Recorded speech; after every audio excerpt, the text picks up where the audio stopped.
Welcome to the Construction Disruption Podcast, where we uncover the future of design, building, and remodeling.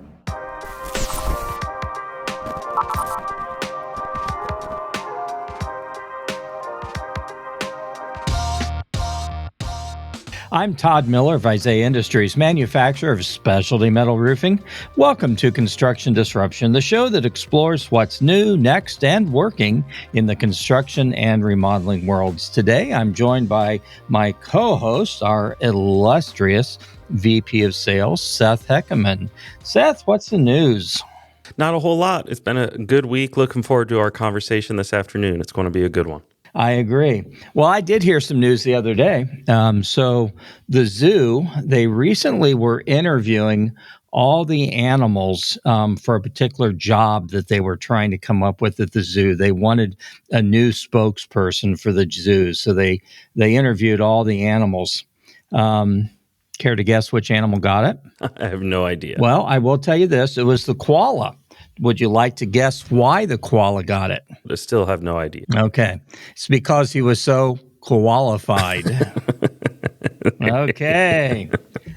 Maybe we should just start the show. Just let's get on. Pull the Band-Aid off. Let's go. Okay. Well, again, Seth, great to have you on here as co-host today. Good to see you. So our guest today here on Construction Disruption is a well-respected, well-recognized legend in the home improvement industry. Mr. Joe Talmon has years of experience running his own operation, Larmco Windows, based in Columbus, Ohio, and then later working as Chief Operating Office for Window Works in Chicago. Joe has also been a consultant and an industry speaker. He's been associated with Dave Yoho Associates over the years, known for his creative marketing as well as his incredibly strong leadership and unforgettable leadership style. Joe truly has been recognized as a home improvement industry legend. He's a wealth of knowledge and ideas. So, Joe, welcome to Construction Disruption. What a pleasure it is to have you with us today. Thank you for inviting me. It is truly a pleasure to be with you.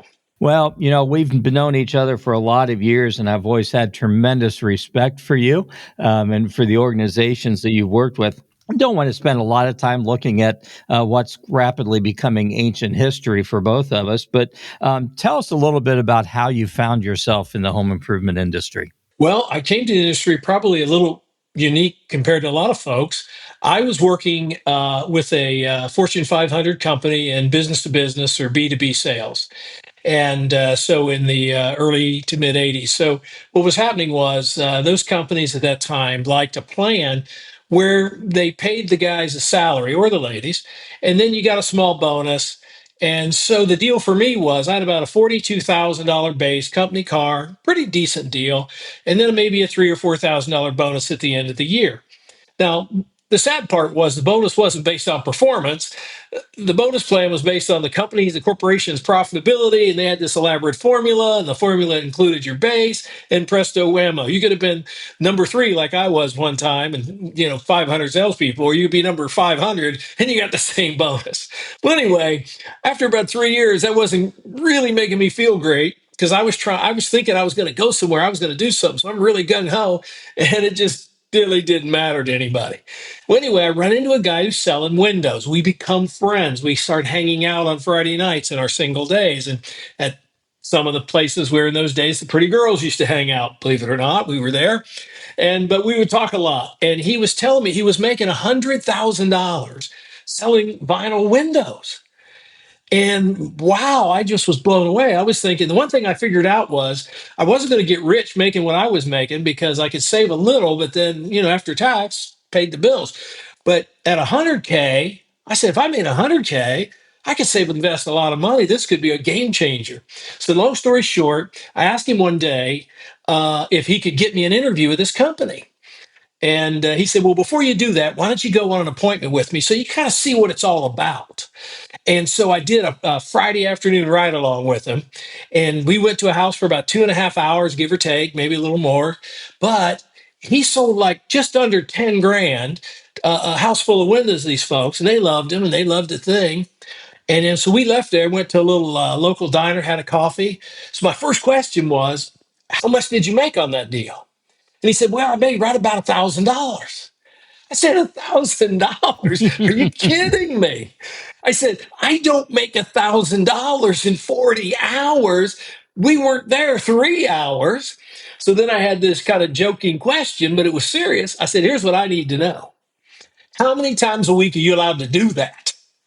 And he said, as many as you can, man. He says, now do you want an interview? I said, get me in there. So anyway, I got involved with this company and got into the industry and was having a phenomenal experience selling. Really took to it. I was also real serious about success. So I had immediately bought a bunch of cassettes, from the 80s. There's all cassettes and of every major trainer, speaker in the world of selling. Of course, I love Zig Ziglar and Tom, yeah, just all of them and Dave Yoho, of course. But the thing was, I lived with those cassettes and I got pretty good at selling. In fact, I started the third week of January on a real snowy Columbus, Ohio Friday. Made my first sale, made $1,000. Thought that's the craziest thing in the world. Saturday, I had 2 leads, sold one of those, made another 1,000. So in actuality, from Friday night till Saturday afternoon, I made $2,000 in less than 24 hours. I just fell in love. I do mean to tell you, in love with this industry. And it's coming up on 40 years. So it's been good to me. And I've tried to be good to it.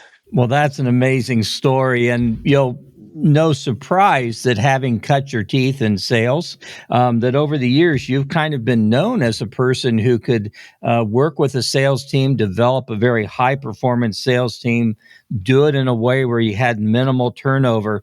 Tell us a little bit about how you accomplished that with the sales teams you've led. Yeah, I think that's a great question because I talked to so many people and have over the last 3 decades or so about their problems with sales turnover. So my philosophy was pretty simple. And when we first got going, I thought, a great metric for a business to measure your success, something unusual, might be how big is the payroll to the salespeople.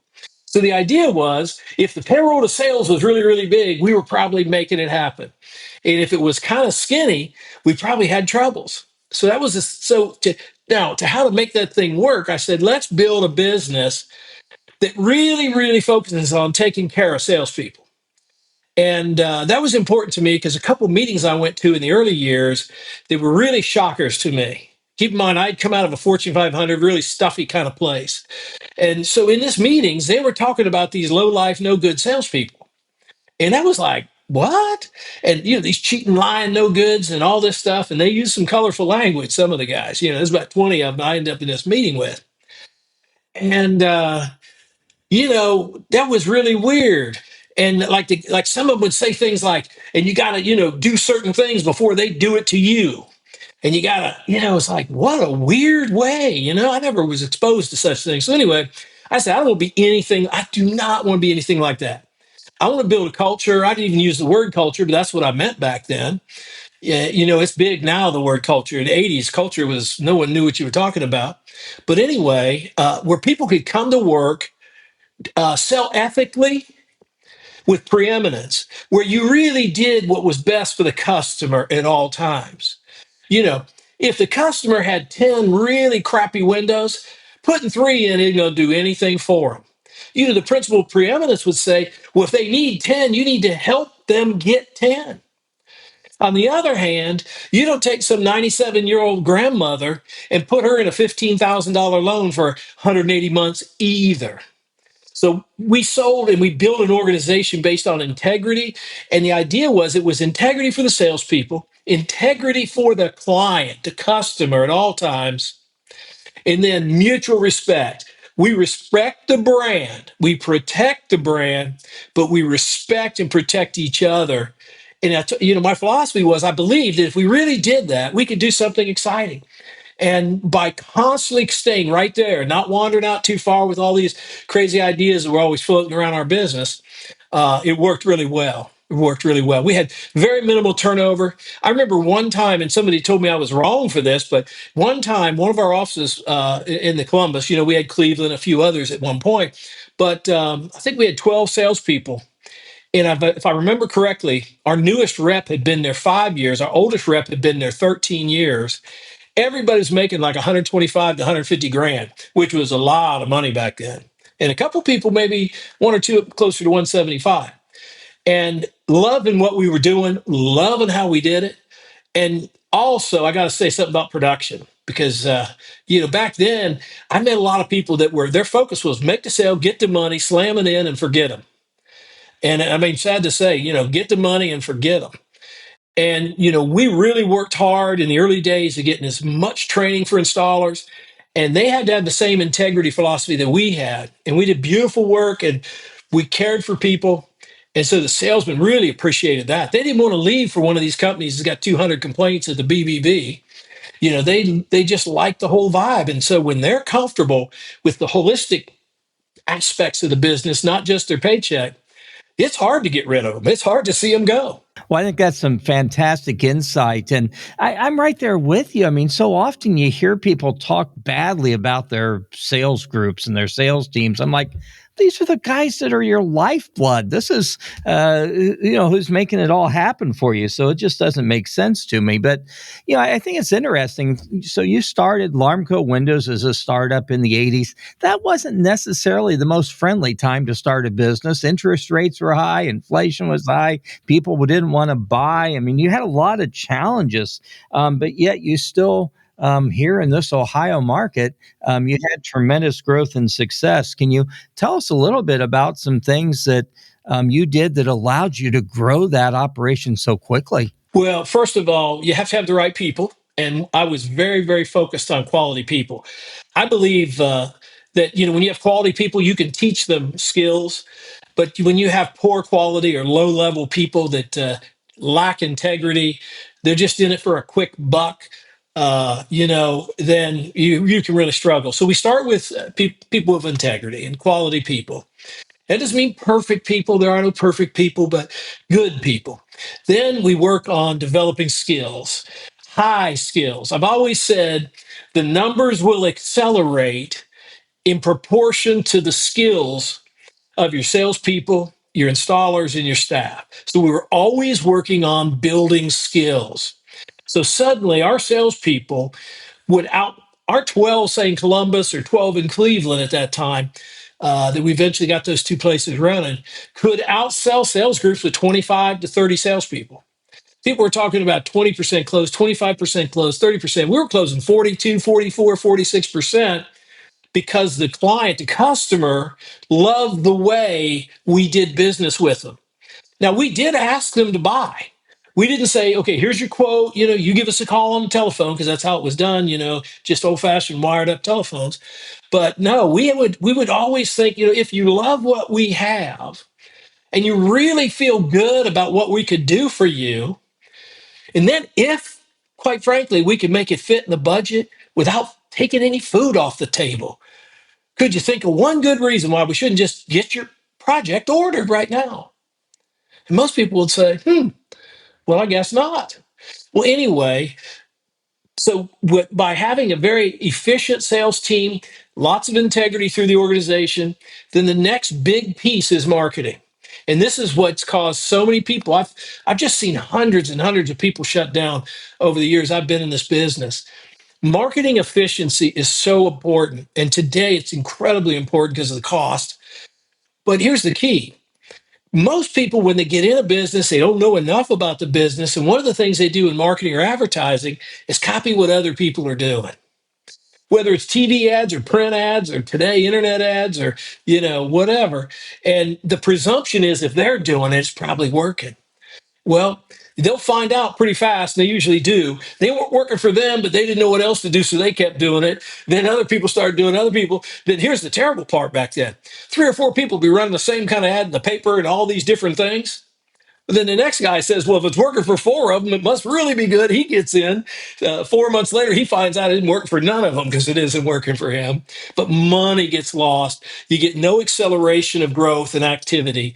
So understanding the market dynamics, the demographics, how you market, where you market, and then the efficiency. So for example, if we dropped over a campaign 1 million pieces of direct mail, which was something we would do from time to time, back then was a big deal, inserts and in the mailbox and marriage mails. But here's the thing. we would study those zip codes, and we would study even on some people that had like carrier routes, or they'd have little territorial maps, numbered up for you to go in this little region or this little region, and staying on top of, was there an area, for example, which there was, what are the areas where we have massive credit decline? Where do we have 50, 60% credit decline, 70% one time? Well, yeah, we made a lot of sales there, but was very inefficient because the entire organization had to do so much work, but we only netted out so little. And the people that worked on the phone and customer service had to do so much work to get so little. So we finally were able to say, it's just not worth stressing out the whole organization to go work over here, for example, for that little bit of net. But then the other side is knowing where your sweet spots are and where you have great success and saying, hey, that's momentum. And the only thing when you identify momentum you want to do, you ask an important question. Can we push that momentum? Can we push it more? They say momentum is a manager or a leader's best friend in business, momentum, and that you never do anything to knowingly break momentum. And you should always be looking for ways in a positive way, push that momentum. So by doing some of those things and kind of, without the computerization and without the sophistication, and even when we got our, first computers in the mid 90s and or 93 or so, somewhere around there, I feel like we were a little bit ahead of the general curve of the industry in doing analysis. And so, another thing that helps growth is the way you grow needs to be strategic. Like I know people that just said, I'm going to go to a town 90 miles away and we're going to just market it. We're going to open up a satellite. We're just going to go do that. And they go make sales because they're good at that. Well, then their installers didn't want to drive in some markets 90 miles or 100 miles. So they just hired anybody they could, didn't do the quality work. And then here was the killer. They didn't want to do the service. Well, that service call is like 100 miles away. That's 95 miles away. We'll have to wait for a while to get several services. Then we'll send, So suddenly those people who spent the exact same amount of money as the people that were closer to you spent the same money. The local or more close people get great service, and people out there for the same money get lousy service, and then they can't understand why it's so hard to grow and build a branch and build a system. And I would tell you, you've got to give them, if it's one person 100 miles away that's got a problem, they got to get the same quality attention that people who live around the block from your location. But, human nature being what it is, it's inefficient to do that, to give people great service that way. And so when people go to integrity, do we give them the great service and just bite the bullet on cost? Or do we justify waiting until we got 4 or 5 built up? And human nature for most people is, well, they wait and bad things happen. So the irony is here's the question that I ask every employee often. If it was your family, your grandparents, your parents, your best friend's mom and dad, how would you want them to be treated? Would you want them to wait 60 days for a service? If something was wrong, would you want someone to try to argue with them and tell them, oh, there's really nothing wrong? Yeah, you got 2 locks on the window, one lock easy, one like you've got to grind on it, barely get it to lock. You want someone to tell somebody you really care about, oh, there's nothing wrong there? Or do you want them to fix it? So the answer is, if we treat, it's really, I don't want to get into religion here, but I grew up with 3 uncles that were pastors right here in Ohio. And so, do we treat other people? Do we honestly, the golden rule, do we care? Do we care about the money, or do we care about the people? One of my favorite things, and I'll let you get into a new question, but I heard somebody say, I can't think of the name of the person right now, but so you got to decide what's most important. Going for the money, getting what you want, or the person you become in pursuit of going for the money and your success. And I decided, when I heard I was blessed in my mid-20s to hear this person speak, I said, yes, I want to be that person that I develop in the right way, in the pursuit of my goals. The goal isn't just the money or the business. Beautiful stuff, Joe. Thank you. It's good stuff. So, what I kind of also summarized out of that was great team, great marketing, great user experience, focused on doing the right thing for that customer. And that's where the magic happens, where you create an organization that is sustainable, and going to be profitable and thrive. Good stuff.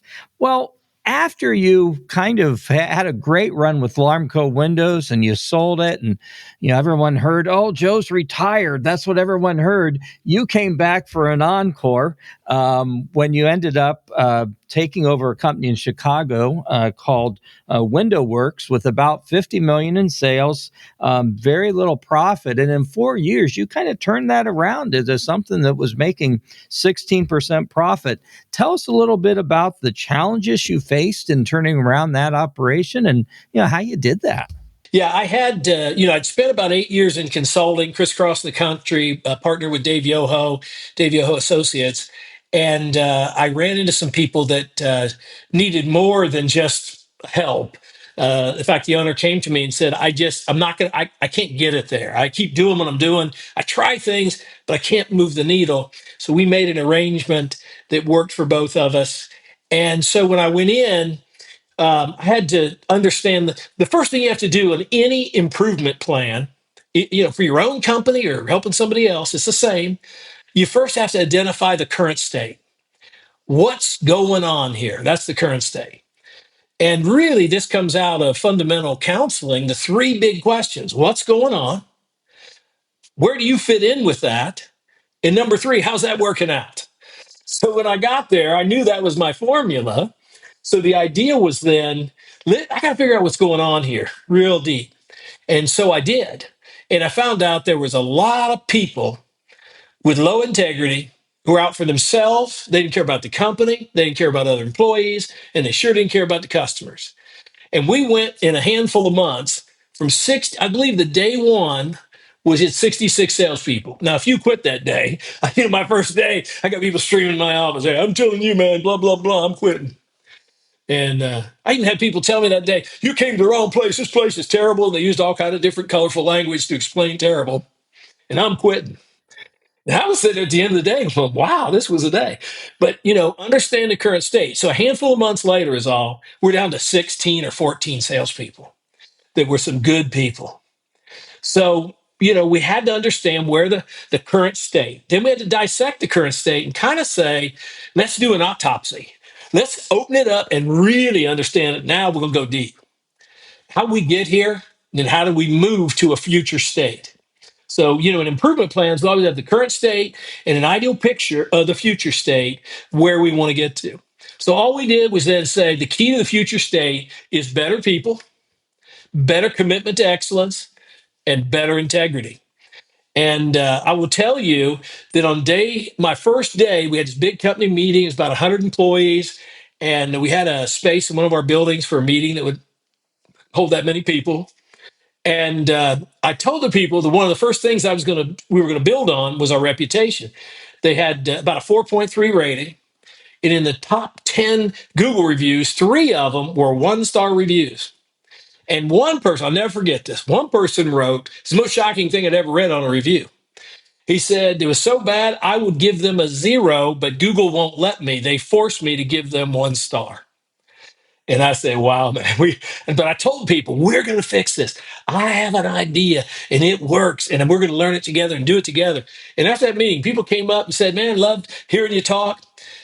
You don't really understand how things are done around here. You're never going to change that Google rating. Well, that company was also sold to a very large private equity company a few years back, 3.5 years or so.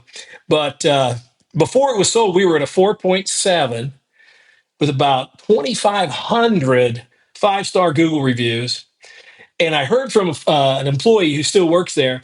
They just, by staying with the same premise, she was so excited. She sent me a text, said, Joe, I know you love to hear this. We just went to 4.8, which was very hard because when you have thousands and thousands of reviews to move that point, that number, it takes so much. But so what we did was quality people, ethics, got lots of new salespeople, trained in a completely new way that was foreign to the company, cleaned up presentations and got out of trying to overcomplicate things and got out of trying to overcomplicate things. My goal, make it simple so somebody with about a 7th grade education makes sense. That's impressive. Wow, that's impressive. And I like it. And that'd be good for us. And then by tons of education, they can see that these people were smart, they were educated, and they could lean on them for advice versus being sold. We talk about, are we an advisor? Are we a seller only? And so little by little, that group grew.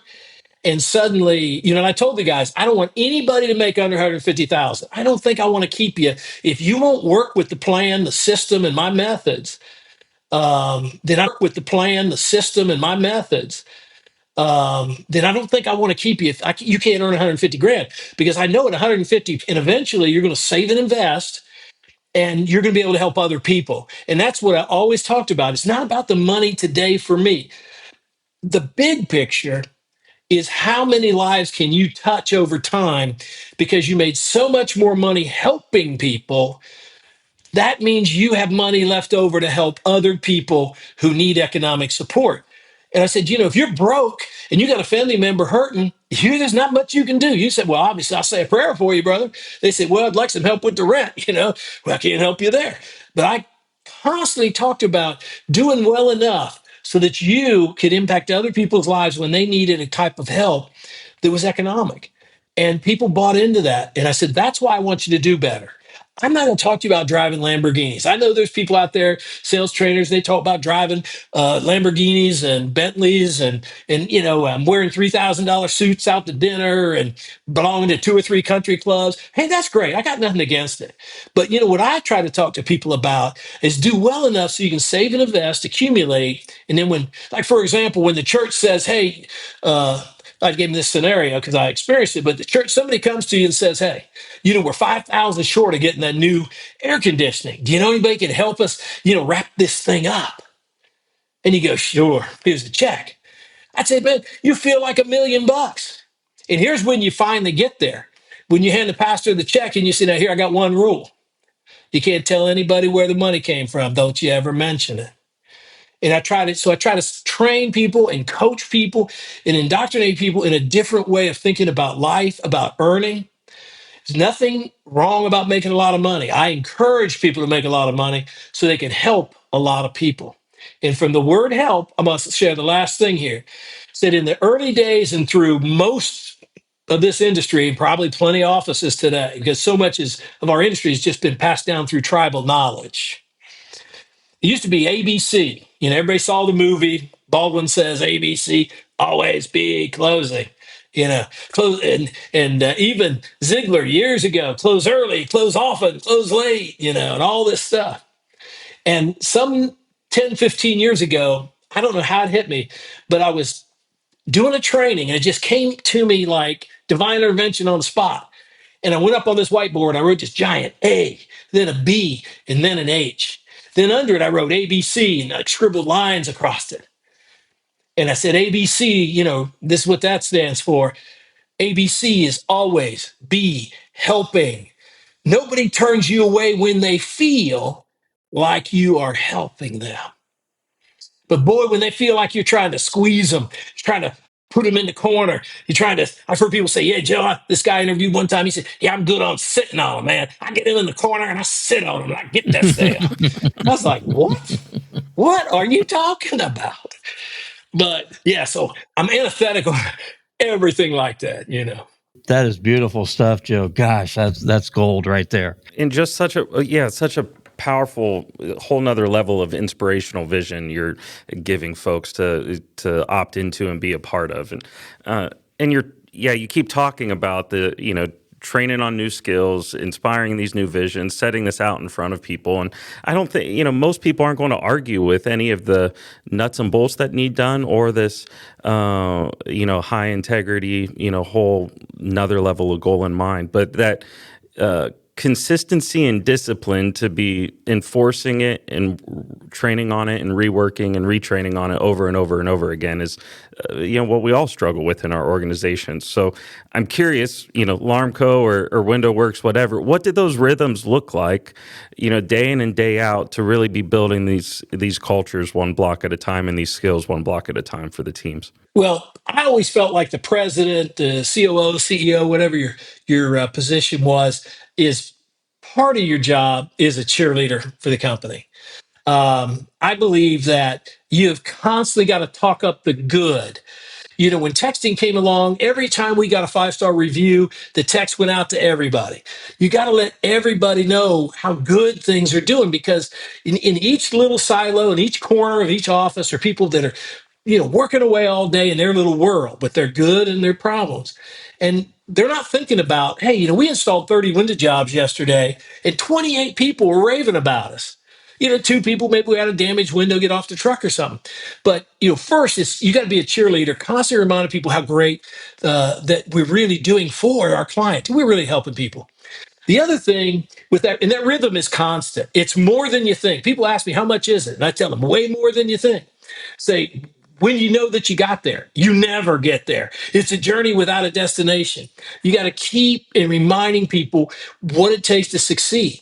And with the sales and the training, my goodness, it's like 10x more than you imagine. I tell younger managers that ask me some questions on that, and say, well, how much training do you need to get to a place like that? And I said, I always say the same thing: way more than you want to do and way more than they want to participate in.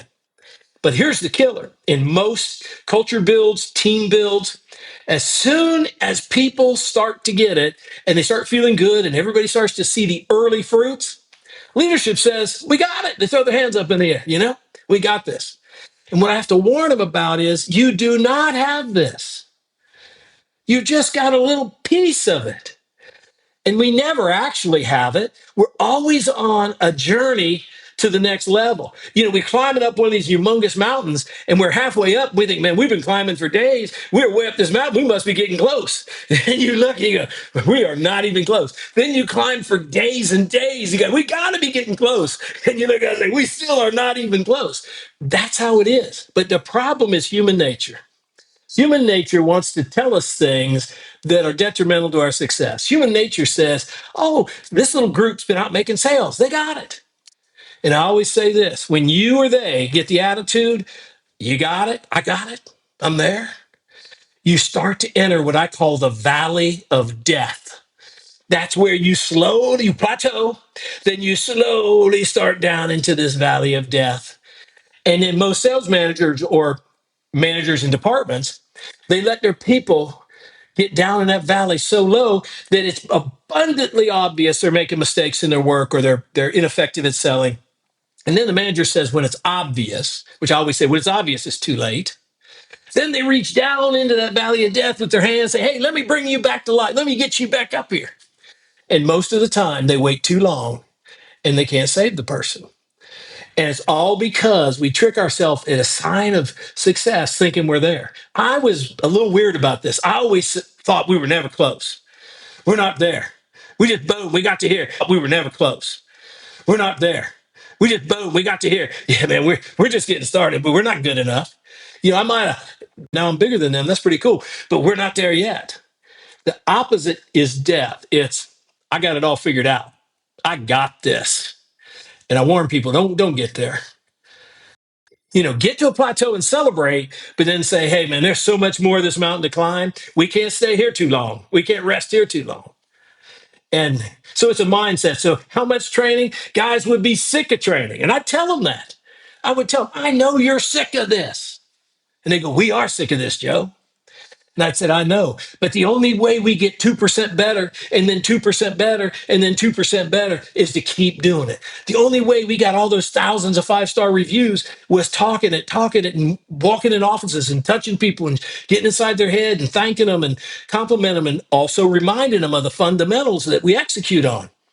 And that's the only way. Somebody's got to be that person. And, there's just no other way around it, in my opinion.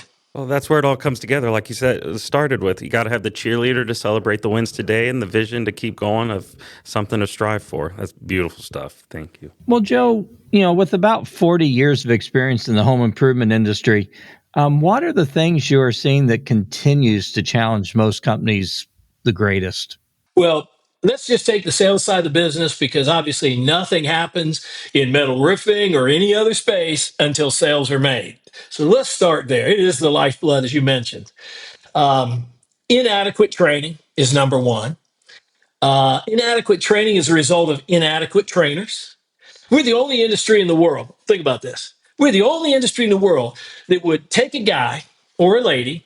They came in, maybe were working somewhere and there was a shakeup and they've been out of work for a few months. They've been kind of lost. They come in, they hear about this opportunity. We sell them on this great opportunity. They come in, they do good for 6 months.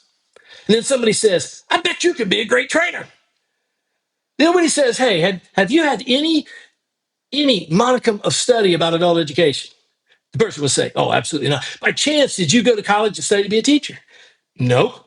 Have you read a single thing online about training and educating adults, not children, but adults? No.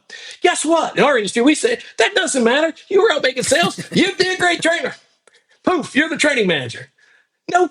And you think they do that at Microsoft, Google, Apple, General Motors, Hershey, anywhere, any industry in the world? No. They have to be. They have to understand how to effectively interact with another human being and transfer their knowledge in a way to that person where they can take it in and accept it and thrive with that knowledge.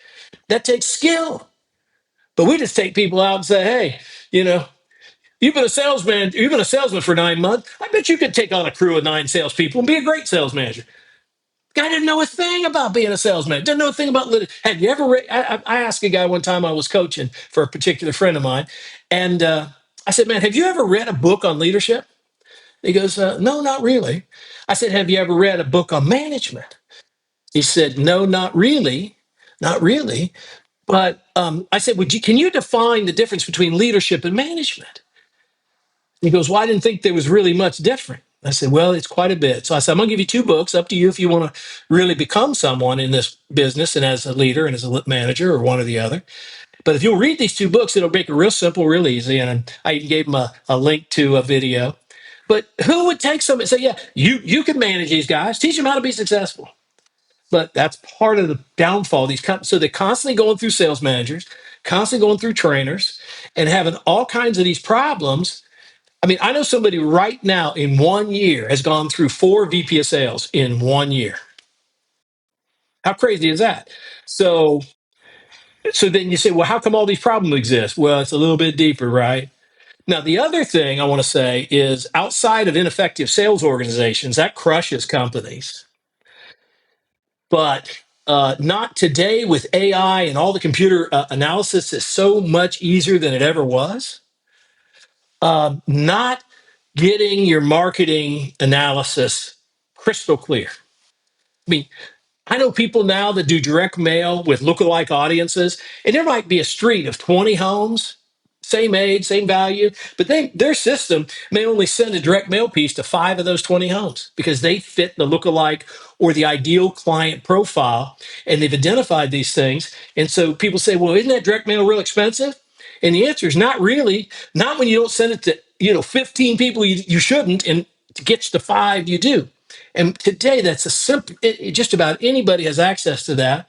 And in breaking down your database and having somebody, and you don't have to be an expert, there are people to do it, even big advertising companies, they'll sell you advertising. Sometimes they'll do this for nothing.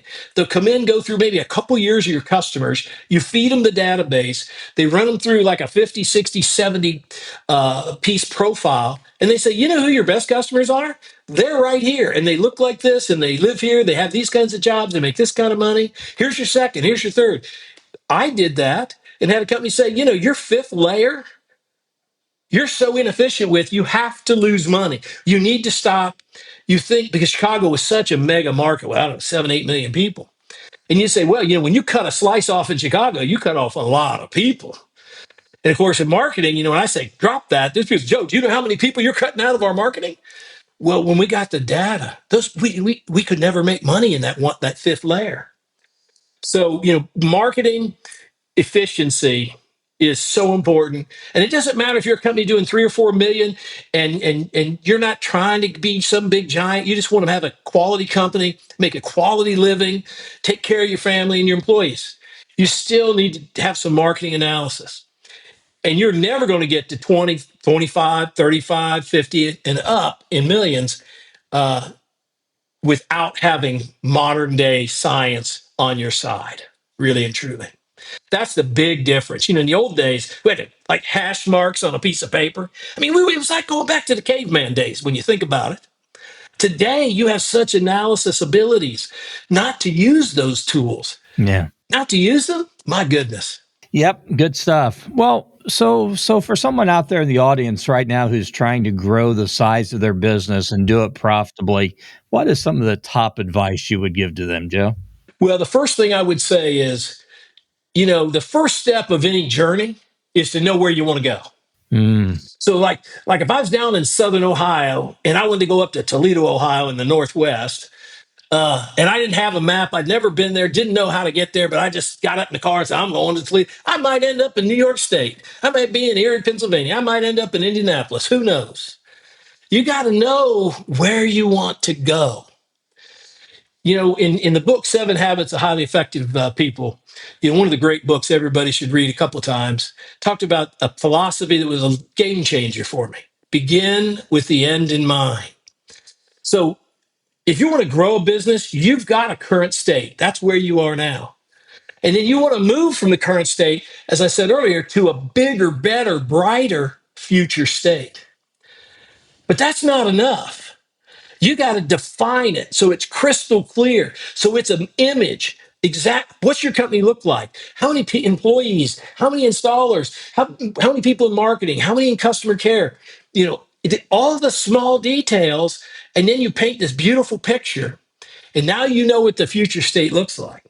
So that's step one. Step two is to better define the current state. What got you to where you are? What's working? What's holding you back?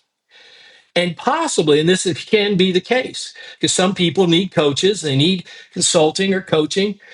Sometimes the owner's holding them back because he took the company as far as he or she could.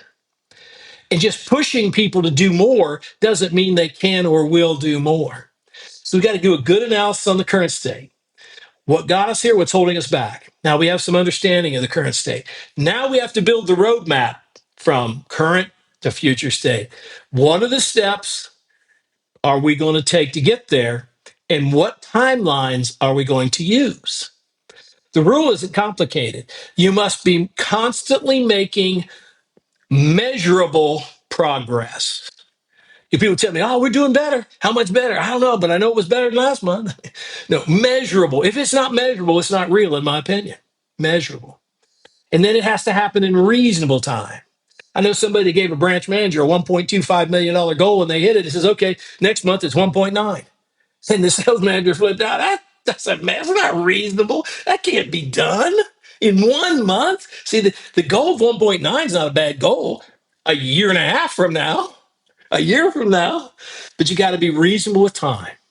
The other thing is you got to use what I call the 3Ds. This is something that was instrumental in my success, the 3Ds. If you haven't figured it out, I like to keep things simple. I'm not trying to be the Harvard professorial guy that everybody says, ooh, that guy's so smart. He's so fancy. I could care less about any of that stuff. So I like to keep it simple. Here's the deal. So I came up with the 3Ds: data driven decisions. Data driven decisions. The only decisions. People say, hey, Joe, I heard about this marketing plan this company out in Iowa was doing. They're getting a lot of leads. We ought to try that. Do you have the data? No, but I just heard about it. I said, have you ever had in many meetings, I've asked people these questions. Have you ever had anybody at any of these other companies tell you about a plan that flat went bust, lost money, never worked out, wish they never did it? I said, well, the truth is they have them all the time because we all do in business. But, you got to be careful. So we had the rule, in God we trust, everybody else bring the data. Oh, Joe, this has been great. Your enthusiasm for what you do is absolutely infectious and so much fun.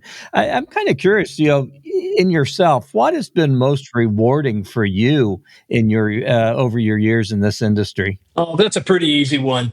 Hundreds of people that text me to this day, going back to the early 90s, a couple of them, mid 90s, who send me little notes and say, thanks for coming through my life.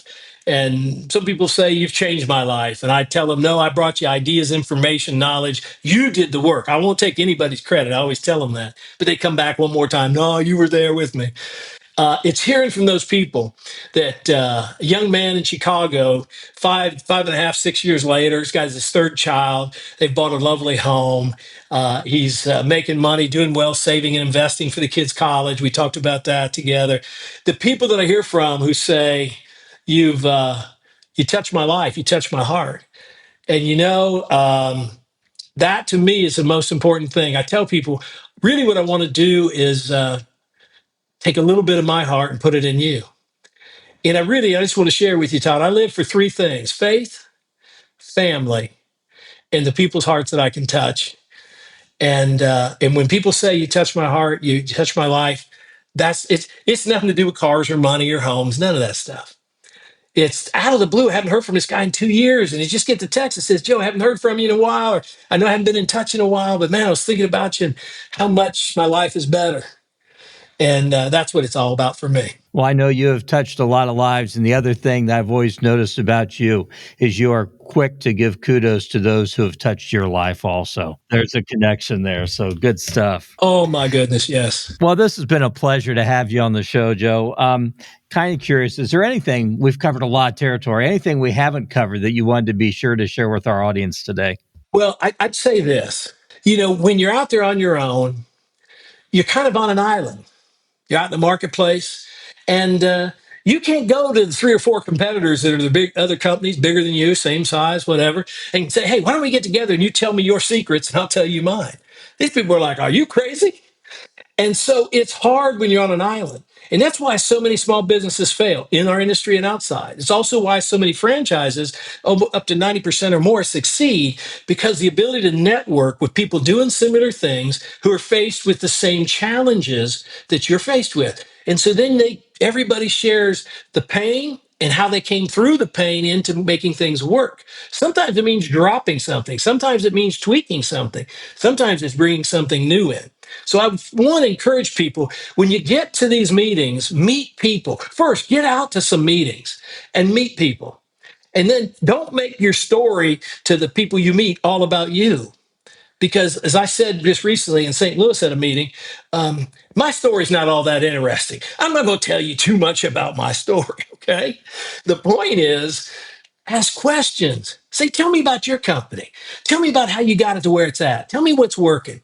Tell me the biggest single thing you wish you never did. And take notes, learn, and listen. And then ask them, hey, man, is it, you're in Iowa and I'm in Indiana. Is there any chance we could connect a little bit? Maybe check in once a month or two. And next thing you know, this is one of the things that I did that people thought I was a crazy networker back when that was a big term. You got to go out and network around. But I got to know people all over the country, and I just call people up, man, long before email. I say, hey, how you been? Don't know if you remember. Oh yeah, tell me this. I got something going too, and you start. Then you're not on an island. Then you're not isolated. Then you do have places to turn, people to talk to. But when you don't have that, you got nowhere to turn. You can't figure out why marketing's 30%. You're trying to grow a high-powered business. You don't have anywhere to go. You don't know who to call, who to talk to. You haven't worked with anybody to find a mentor. It's tough. So get to some meetings, meet some people. Don't tell them your story. Ask them questions. People love telling their story. Be the one who says, I won't tell you my story if you'll tell me yours, and I'll learn from you. To a bunch of people. Grab people's names and numbers, get their cards, and build friendships, build relationships. And I will tell you that's been so important. There are people that impacted my life so much that I just met casually at a meeting here or there. But I knew I needed to connect. So getting their name, getting their email. So just don't stay on that island, insulated and isolated. That's what I would tell you. We learn and we grow from listening, not from talking. Isn't that right? Wow. Amen to that. Yeah. Well, Joe, this has been a great time together. Before we close out, we always ask our guests if they're willing to participate in something we call our rapid fire questions. These are 5 questions. You don't know what we're going to ask. Are you up to the challenge? Sure. Let's try it. Okay. Seth, would you like to ask question number 1? Sure, absolutely. So, rapid fire question number one: what is a product or service you have acquired recently that was a real game changer for you? Wow. I personally haven't, I've been retired for 3.5 years. Um, I just really can't answer that one. Time with grandchildren has been a real game changer for you. There you go. Well, thank you. I thought you were talking about industry, but you left that wide open and I got stuck. I got a rapid fire answer. Yes. Spending the summer, I was so blessed to have my granddaughters 5 days a week this summer, 6 and 12 years old, and just building relationship and the fun we had, man, that was really something. I tell you. That's fantastic. Question number two. What is your favorite meal? Well, my favorite meal is a meal my wife will only allow me to have once a year. So, some people know about 11 years ago, I had a massive heart attack, fell on the floor, and died for a few minutes. And so, anyway, my favorite meal before the heart attack was prime rib. I mean, one of the big ones. It's like big and thick and all of that. And the cardiologists call that, by the way, heart attack on a plate. Heart attack on a plate. So for my birthday, once a year, she won't let me have it any more than once. But I do love a beautiful big baked potato, a little sour cream, just a little bit of butter, and a beautiful piece of prime rib. Man, I do love that. Beautiful. Question number three: what did the 8-year-old Joe Talmon dream of being when he grew up? Well, he dreamed of two things. He dreamed of being an attorney. I loved back in the day watching the legal shows of my era, the Perry Masons, and there were others I don't quite remember, and then growing up. And I just thought at an early age, people said that I had a pretty advanced vocabulary and ability to speak and communicate. And they used to say, that boy is going to be a lawyer one day. And some, an uncle or an aunt or somebody, or that boy is going to be a lawyer. Now he talks, he's going to be a lawyer one day. And I really thought that I was going to go to Harvard and be a lawyer. Then I thought I'd want to go to Washington and be a congressman. And I used to watch, when C-SPAN came on, and they used to have they probably still do it, but the speeches at night when the auditorium's empty, and they do those big oratory speeches. And I'd listen to those guys, and I'd say, man, one day I want to speak as good as they are. Those are the two things. Let's see. Is there a sales or business book? I know you do a lot of reading. Is there one particular sales or business book that you would really recommend folks pick up and pay some attention to? Yes, I really, there's two, I'm going to give you two books. Okay. The first one's a small book, very powerful, and you can see the video, a 27-minute video that summarizes the entire book by the author. And that is The 5 Levels of Leadership. Okay. 5 Levels of Leadership.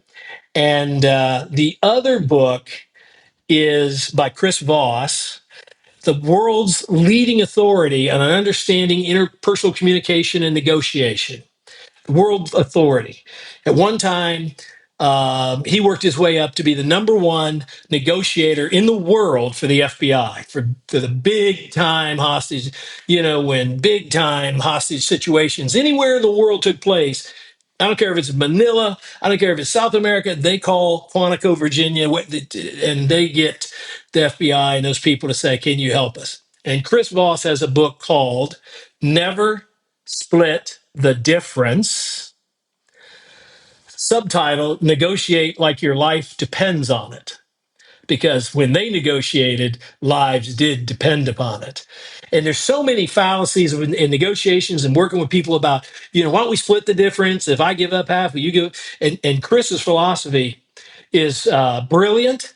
It's self-deprecating. He will tell you in that book, it's like a case study of many, many events and many that went wrong and didn't work out right. So he tells you the things, and then what they learned, and then how they built up this genius pool of people there that do things that only a handful of people in the world can do. It's an interesting, fascinating read because you're going to hear some things that happen in history. Now, the folks a little bit older will, when he tells a story, will remember some of these. And you're going to say, oh, I remember when that was all over the news. For the younger people, you'll just hear this story and how dramatic it was and how bad it went or how great it went when they saved the people's lives and got them out, returned them to their families in different ways.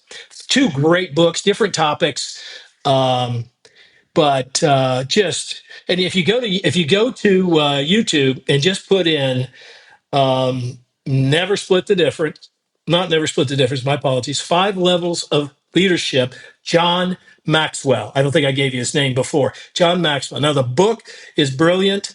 If you really want to get a grip on it, read the book, do the video. I've watched the video about 4 times. I love it. I've read the book as well. Great, great 2 books that will enlighten and cause you to think in different ways. Good stuff. We will be sure to put those in the show notes also. Excellent. Thank you, Joe. And yeah, this last question, you can't help but bring it out and all that you do and what we've already touched on it. But in summary, rapid fire question number 5, what would you like to be remembered for at the end of your days? I know what that is. I want people to say, I met this old guy, and he really shared openly. He shared his heart. He worked with us with honesty and integrity. He made us work hard, but he helped us do things we didn't think were within us. And we accomplished things that we're really glad we did because he pushed us to a place we didn't know we could go, and he helped us get there. And he was willing to give a piece of his heart to us. That's really what it is.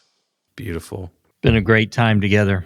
A lot of just pure gold here. Thank you, Joe. Well, it's really a pleasure. I got to tell you, man, really a pleasure to be with you guys. We enjoyed it. You've played such a key role in shaping this industry and affecting and impacting the lives of so many. For folks out there who are listening who may want to connect with you today, what are some ways they can do that? Well, one, obviously, they can connect with me through LinkedIn. I don't use it much. It's mostly just somebody sends me a message. I don't even have my profile and stuff. I never did really fill any of it out much. I just didn't really care about bragging about things. I won't get into them. So, but a real easy way is email. I answer all emails, and I'll give you my email. It's pretty easy. JT as in Tom, ALMON.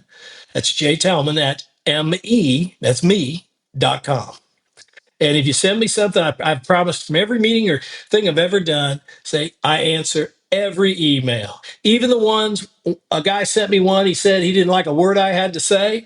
I still thanked him for listening and giving it some careful consideration, even though he came up with a conclusion I didn't agree with. Well, good stuff. Well, and we will put that in the show notes as well. Thank you again, Joe. What a pleasure it's been catching up. All right. You take care, guys. Well, and I want to thank our audience for tuning into this episode of Construction Disruption with home improvement industry legend, Joe Talmon. Please watch for future episodes of our podcast. We always have great guests. Don't forget to give us a thumbs up or a good review. Until the next time we're together, though, keep on disrupting, keep on challenging, keep on looking for better ways of doing things. And don't forget, most importantly, to encourage those you encounter in your life. Make them smile, point them in something good, and let them know that they are loved and they are cared for. So, again, God bless and take care. This is Isaiah Industries signing off until the next episode of Construction Disruption. This podcast is produced by Isaiah Industries, manufacturer of specialty metal roofing and other building products.